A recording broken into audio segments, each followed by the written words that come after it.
My name is Tyler, and this happened about 2 years ago when my girlfriend Becca and I moved into our first place together.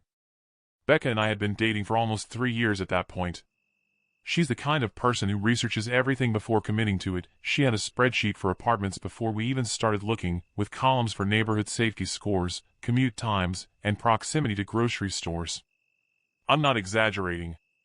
So when we finally found the house in Columbus, Ohio, and she said she felt good about it, I trusted that completely. 2 bedrooms, small backyard, quiet street. Nothing glamorous. But Becca walked through it twice, stood in the kitchen for a moment, and said it felt right. That was enough for me. The street delivered on what it looked like. Older homes, well-maintained, the kind of block where someone always seems to be doing yard work on a Saturday morning and waves when you drive past. The neighbors on our right introduced themselves the afternoon we moved in. Don and Carol, retired, immediately offered to help carry furniture without being asked. Don carried 3 boxes before I could stop him. The guy across the street waved from his driveway and gave us a thumbs up like he was genuinely pleased new people had moved in. Becca loved that. She said it already felt like a neighborhood in the way the word is supposed to mean, like a place that was actually inhabited by people who cared about it. We spent that first weekend unpacking and it was good. Really good. The kind of weekend that makes you feel like something real is starting. The house on our left was different. Not visibly wrong, the lawn was cut, the driveway had a car in it, the house looked cared for. But we didn't see anyone come out of it for the entire first week. Curtains always drawn. Lights always low inside, not dark like nobody was home, just dim. Deliberately dim. Becca noticed it before I did. She said it on our 3rd night, the house feels like it's holding its breath. I told her she was being dramatic. She gave me the look she gives me when she knows she's right and I haven't caught up yet. I've learned over the years to pay attention to that look. I wasn't paying attention yet. We settled into our routine. Work, groceries, figuring out where everything lived in the new place. The house felt more like ours every day. I'd started to stop thinking about the neighbor on the left. Then we started noticing him in the windows. I was leaving for work one morning and caught movement in his front window, a figure stepping back just as I looked over. I mentioned it to Becca that evening. She said she'd seen someone in the upstairs window earlier that day while she was getting the mail. We both sat with it for a minute and then decided we were probably dealing with someone who was just awkward about neighbors. Not everyone knows how to introduce themselves. Not everyone wants to. It didn't feel threatening, just slightly off in a way neither of us could quite name. Becca brought it up again 2 days later. Then again the day after that. Each time I gave her the reasonable explanation and she accepted it, but in the way she accepts things when she's filing them away rather than actually letting them go. I should have paid more attention to that pattern. Becca doesn't bring things up repeatedly unless they're still bothering her. I knew that. I just kept choosing the comfortable explanation. About 3 weeks in, on a Thursday night, I was walking past our bedroom window getting ready for bed. Our bedroom faced his house almost directly, the 2 windows were nearly at the same height. I glanced out without thinking. He was standing in his window. Not behind the curtain, not a shadow, fully visible, face turned directly toward our bedroom. Completely still. Just looking. I stopped. I stood there for several seconds trying to make sure I was seeing it correctly. I was. And when he realized I'd seen him, he didn't flinch, didn't look embarrassed, didn't wave. He stepped back. One slow, deliberate step into the dark behind him. I went and got Becca. I didn't say anything, just brought her to the window. He was gone by then, but she looked at me and said, "Okay. That's not awkward neighbor stuff. That's something else." She said it quietly. Not scared, just certain. I'd learned that tone too. We didn't sleep well that night. The next morning he knocked on our door. First time we'd seen him outside. A man in his late 50s, neat clothes, calm unhurried face. He introduced himself as Walter. He apologized for the previous evening, said he'd been rearranging something on his window ledge and realized it must have looked like he was staring into our room. He smiled throughout the whole interaction. Not nervously, not with any sign of embarrassment. Just steadily, the same smile from beginning to end, like someone who had decided exactly how this interaction was going to go before he knocked. I said it was fine. I shook his hand. He left. Becca was in the hallway. She said, "Did you buy that?" I said I didn't know. She said she didn't. She said the smile was off. I knew exactly what she meant because I'd felt it too. It was too consistent. Real embarrassment has irregularity to it. It comes and goes. This smile just held, steady and uniform, through the whole conversation, even through the parts where there was nothing to be smiling about. We agreed to give him the benefit of the doubt. We also agreed, without saying it directly, that we were going to be more careful about the windows. 2 weeks later, Becca shook me awake at 2 a.m. She was whispering. She said she'd heard something in the backyard and she'd looked and there was someone out there. She wasn't panicking, Becca doesn't panic, but she was serious in a way that got me moving fast. I looked out the back window. There was a man in our yard walking slowly along the fence line. Not running, not hiding, walking, like he was checking the perimeter of something that belonged to him. I opened the window and said hey, loudly. He stopped, looked up, and walked to the gate. Let himself out. Pulled it shut behind him. Unhurried the whole time. I couldn't see his face clearly in the dark, but I could see his build and the way he carried himself. Becca said it before I did. She said, Tyler, that was Walter. I said I thought so too. Neither of us slept again that night. We lay in the dark not talking much, both of us processing the same things separately. A man had been in our backyard at 2 in the morning and walked out without running, which meant he wasn't scared of getting caught. That detail kept coming back to me. He wasn't scared. 3 days later it happened again. This time Becca woke me the moment she heard it and I got to the window fast enough to see him clearly, crouched near the back of the yard, near the shed, in the shadow but visible. When I said I was calling the police he stood up calmly and walked to the gate the same way as before. Gate shut. Gone. I went outside. I checked the yard, nothing disturbed, nothing moved. Then I walked over to Walter's door and knocked. He answered in seconds. He'd been awake. He smiled. Same smile. He said yes, it had been him, but that he was chasing neighborhood kids who jumped fences.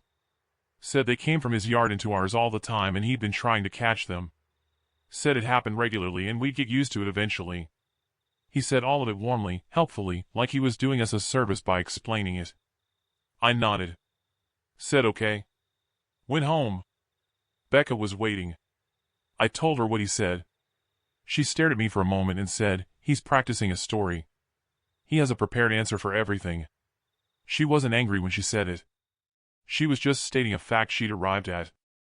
I didn't disagree. The week after that, Walter came over and invited us to dinner. He said he wanted to properly welcome us to the neighborhood. Becca did not want to go.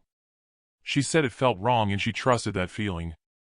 I told her I thought refusing could make things worse, that if he was just a strange but ultimately harmless person we'd be creating unnecessary conflict with someone we had to live next to indefinitely. She said, and if he's not harmless? I still didn't have a good answer to that. We went on a Saturday evening. He'd ordered Italian food.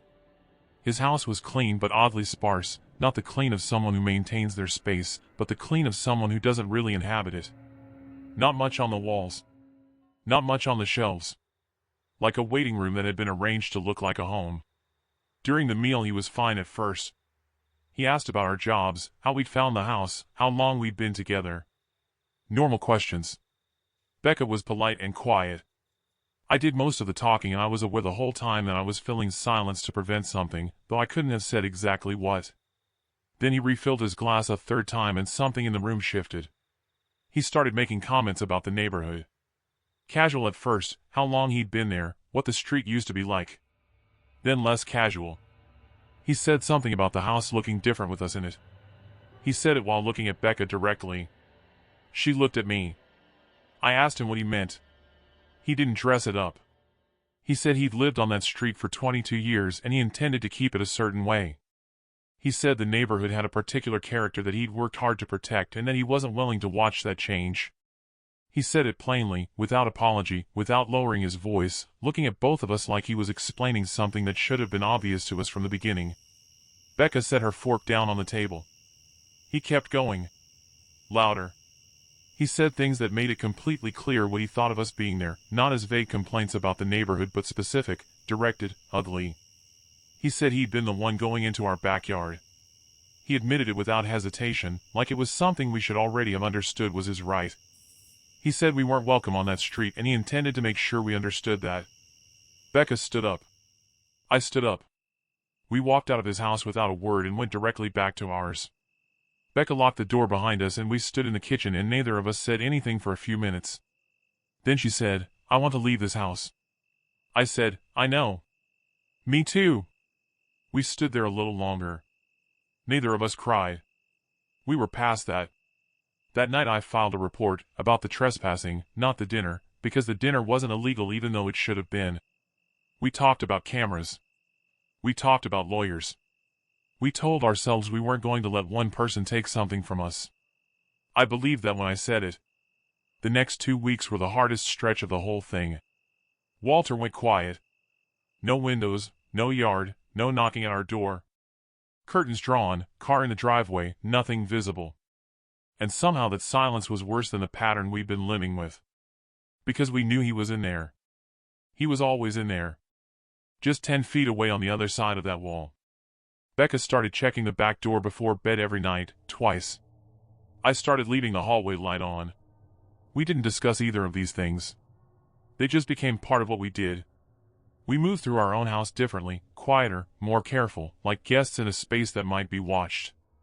I hated that. I hated that the house we'd been so excited about had become a place where we kept lights on and double-checked locks without acknowledging why. I'd look at his house every morning before I left for work. Curtains always drawn. Car always there. He was in there and I knew it, and there was nothing to do with that knowledge except carry it. One morning I came downstairs and found our front window cracked. A clean break in one corner, running toward the center of the glass. Nothing on the porch, no note, just the damage. Becca came and stood behind me and looked at it for a moment. Then she said, "Okay. That's it." We filed another report. The officer was honest with us, without proof directly connecting Walter to the window, all they could do was document. He recommended cameras. We ordered them that afternoon. We started packing that evening. We were out in 10 days. Stored what we couldn't take, moved temporarily into Becca's parents' place. We'd been in that house for 7 weeks total. Some people, when we told them, said we should have stayed and fought it out. That leaving was giving him exactly what he wanted. Maybe. I've thought about that a lot. But Becca said something the night we started packing that I come back to regularly. She said, "I didn't move into that house to spend my life defending the right to be there." And she was right. That's not what we signed up for. That's not what the spreadsheet was about. We have a new place now. Different part of the state. It's good. We're genuinely good. But Becca sleeps with the blinds fully closed. Every single night. She doesn't explain it and I don't ask. I do the same. Some adjustments stay with you without you deciding to keep them. My name is Sandra and I lived alone for the first time when I was 26, in a 4-story walk-up in Logan Square, Chicago. I need to say something up front about who I am because it actually matters for understanding this story. I'm a skeptic by nature. Always have been. I'm the one in my friend group who finds the rational explanation, who asks for evidence before accepting something, who gets a little annoyed when people jump to conclusions. I work in data analysis. I don't believe things I can't verify. My sister Claire used to joke that I'd need a peer-reviewed study before I'd accept that it was cold outside. I say this because what happened in that apartment is the kind of thing that gets dismissed instantly. And I dismissed it too, repeatedly, for months, and I was wrong too. I want you to understand the full weight of that, coming from me. The building was solid. Good landlord, well-maintained, safe neighborhood, decent price. The kind of building where you recognize your neighbor's footsteps but don't actually know them. I was on the 2nd floor. The apartment directly above mine was occupied by a man I'm going to call Garrett. I never met him. I saw him 3 times total, twice in the hallway from a distance and once near the mailboxes. Every time, before I could make eye contact, he turned away.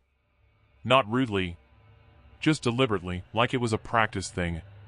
Like eye contact was something he'd specifically decided not to do. My landlord told me Garrett had been in the building 4 years. No issues, no complaints, paid his rent, kept to himself. I filed that away and stopped thinking about him. The first month was genuinely good. I loved having my own place in a way I hadn't expected to. I'd come home from work, make dinner, read, go to sleep. I heard Garrett occasionally, footsteps overhead, furniture being moved, once something that sounded like something being dragged across the floor. Normal sounds. Building sounds. I settled in. Then, about 5 weeks after I moved in, the pacing started. Not walking around, pacing. The same path, the same rhythm, back and forth repeatedly. I tracked it after the third night. He went from what I estimated was the bedroom end of the apartment toward the kitchen, then back. Over and over. It always started late. Midnight, 1 a.m., sometimes later. I told myself he was a night person. I put headphones on. But there was something about the relentlessness of it that made it hard to truly tune out.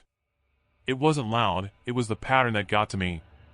The sound of someone who couldn't stop, or wouldn't. I mentioned it to Diane on the third floor who'd been in the building for years. She said Garrett had always been that way. She said she'd learned not to notice it and I would too.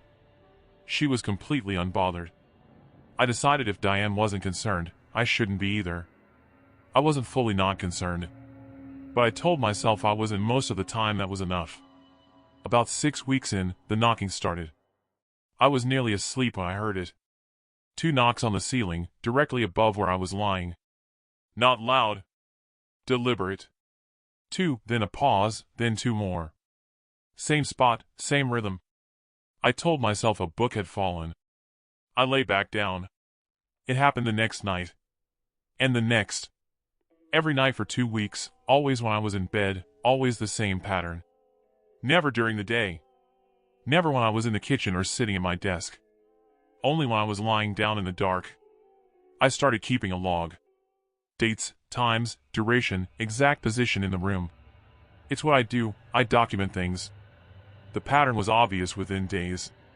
He knocked when I was in bed. Not at random hours. When I was horizontal. When I was still. As if he knew when I was there. That detail is the one I kept coming back to. The precision of it. I started sleeping with the light on. I started going to bed later, thinking I could outlast him. It didn't work.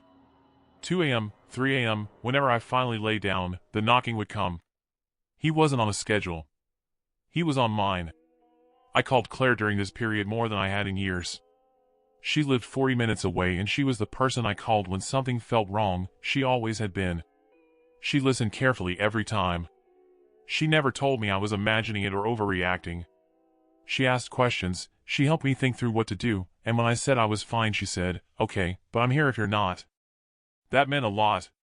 I didn't fully appreciate how much until later. She pushed me to go talk to Garrett directly. I went upstairs on a Saturday afternoon, reasonable hour, no confrontation, just a neighbor introducing herself. I heard movement inside. I waited nearly 3 minutes. He never answered. I left a note. Friendly, no accusation. Said I was the neighbor below, I'd been noticing some noise late at night, and I'd love to talk if he got a chance. I left my number. He never responded. I contacted the landlord. Gave him the dates from my log. He said he'd look into it. He didn't follow up. I sent a second message.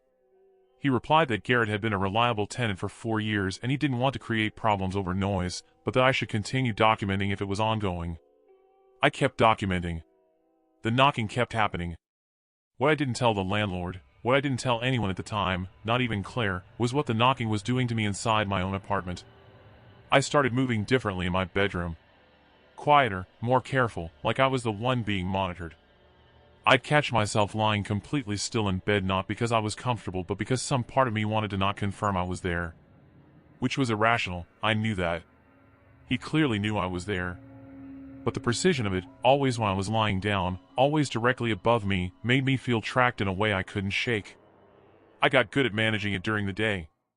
At work I was fine. On the subway I was fine. But the moment I walked through my apartment door at night I could feel it start. The low-level awareness of what would come later. The way I'd move through the kitchen and the living room knowing that at some point I was going to lie down and the ceiling would knock. There were good stretches. A few nights of silence and I'd start to relax, start to think maybe it was over.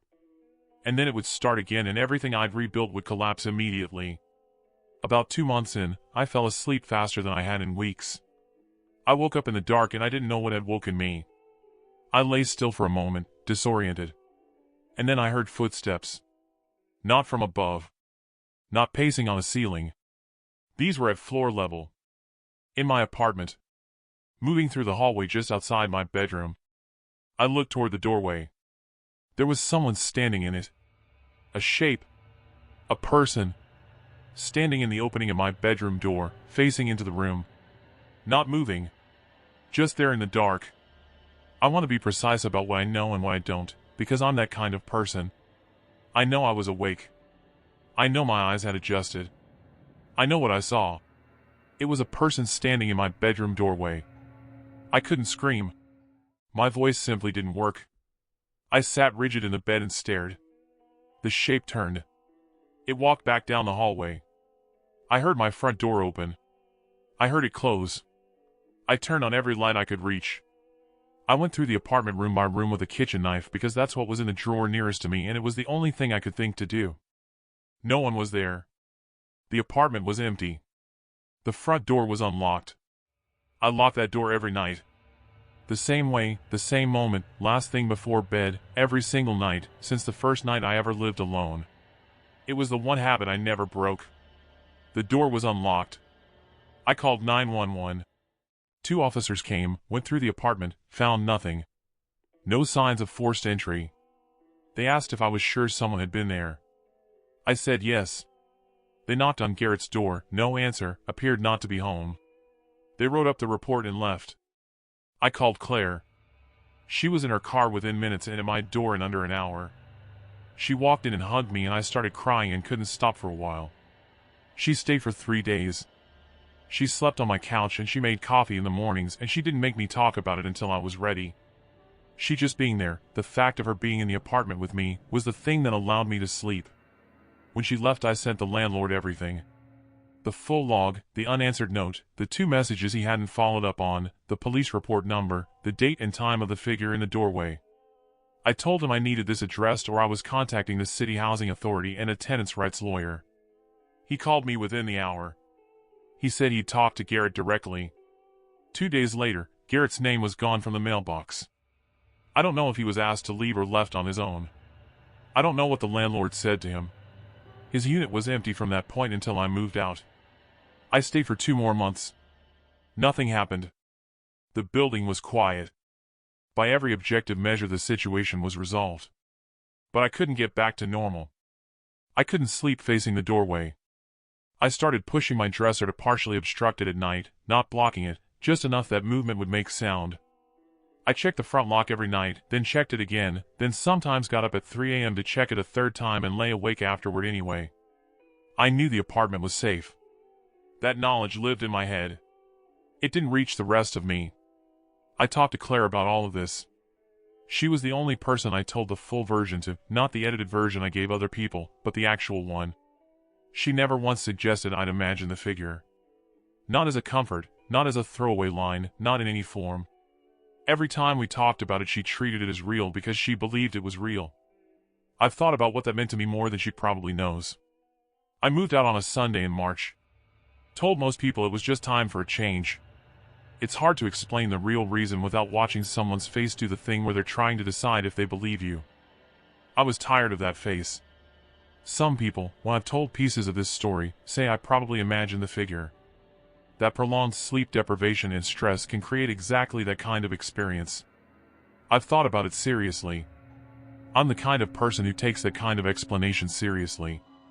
But the door was unlocked. And I know how I lock a door. Claire believes me. She always has. I think about that. I live alone now in a different city. I'm genuinely fine. But I check the lock twice every night, once, then again, then I push on the door to feel the resistance. And I sleep with the bedroom door fully open because I don't want there to be a doorway with anything in it. Claire says I'll probably do that forever. She's probably right. Some things join the routine and don't come back out. If these stayed with you, subscribe and turn on notifications. The next ones are already waiting.